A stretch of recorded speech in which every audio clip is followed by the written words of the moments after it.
Today, we're going to dive into one of the most fundamental questions in both AI and cognitive science. How do we actually make decisions? We're going to explore the absolutely critical role that uncertainty plays, not just in our own heads, but in the intelligent systems we're trying to build. Seriously, just think about it for a second. How did you decide what to do today?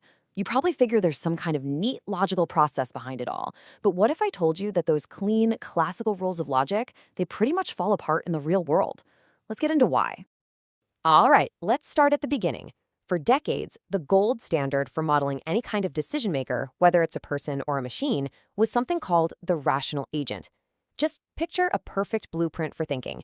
Totally clean, super simple, and always, always logical. At the very heart of this blueprint is this idea of a cognitive agent. Now, that's just a fancy term for any thinker. You, me, a self-driving car, you name it. It perceives the world, it has goals, and it acts. And in this classic view, every single action it takes is the absolute, most optimal choice to get what it wants. No mistakes, no second guessing. The process itself looks incredibly straightforward. The agent looks around, forms a belief that's either true or false, no in between, figures out what it wants, and then boom, it picks the single best action. This was the foundation for so much early AI and a ton of economic models, a world without any ambiguity. Simple, elegant, and, well, not even close to right. Because the real world is messy, right? It's not a clean blueprint. It's chaotic and unpredictable and just plain confusing a lot of the time. And the moment you drop that perfect rational agent into the real world, things just start to break. And here's where the cracks really start to show.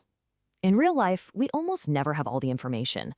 Our brains are full of cognitive biases, like the curse of knowledge, where you can't imagine someone not knowing something that you know.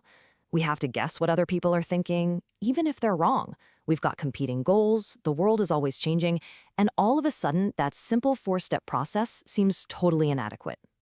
So the bottom line is this. The classical model's biggest failure is that it just can't handle uncertainty. It operates in a black and white world of true and false, but we live in a world of maybe, probably, and I'm not so sure. To build better models, we needed a whole new toolkit. So how do we fix this broken blueprint? Well, researchers started by upgrading the logic itself. They needed a new way to reason, not just about facts, but about the likelihood of those facts. Now, this is where it gets really interesting. Check out the contrast here. Classical logic is binary. It's all or nothing. You believe something or you don't. Probabilistic modal logic, on the other hand, is all about nuance.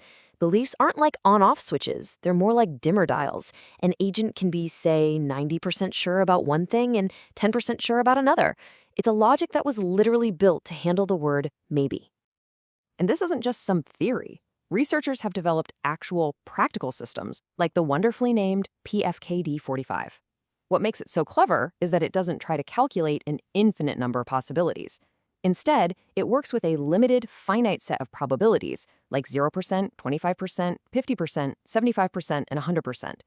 This makes the logic powerful enough for some really complex reasoning, but also simple enough for a computer to actually run without melting. But just upgrading the logic, that's only part of the story. The next huge piece of the puzzle is realizing that we don't reason about the world directly. Nope. Instead, we reason through our own internal, totally subjective, and, let's be honest, often biased mental models of how we think the world works. Now, that might sound like a weakness, but check out this fascinating finding from a study on suppliers and retailers. It suggests that sometimes being wrong can actually be the right move. How in the world is that possible? Okay, let's break this down because it's pretty wild.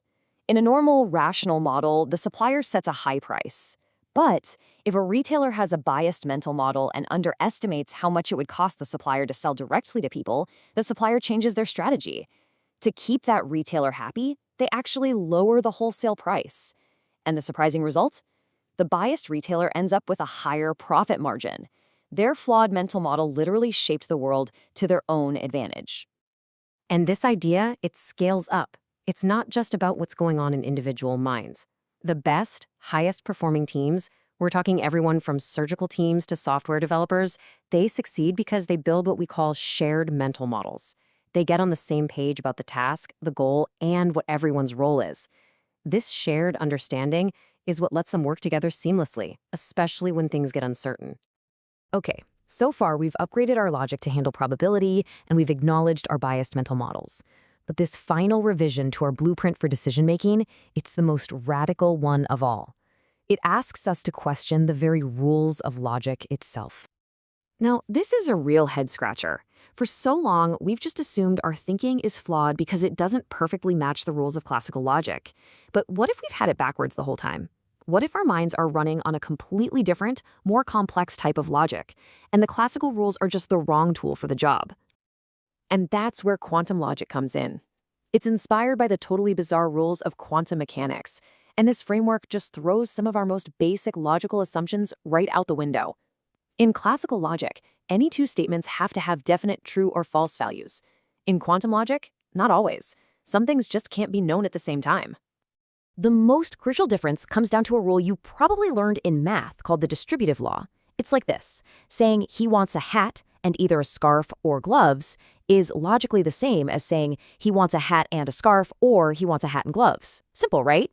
But quantum logic breaks this rule, and by doing that, it becomes incredibly good at explaining all sorts of psychological puzzles that classical logic just can't handle, like why the order you ask questions can totally change the answers you get. So, after all this mind-bending stuff, why does wrestling with these ideas even matter? Well, because embracing uncertainty gives us a huge payoff. It lets us build smarter AI that can actually navigate the real world, not just some sterile lab. It helps us create economic models that reflect how we humans, with all our biases and weird logic, really act. And maybe coolest of all, it gives us a much deeper understanding of the incredibly nuanced logic of our own minds.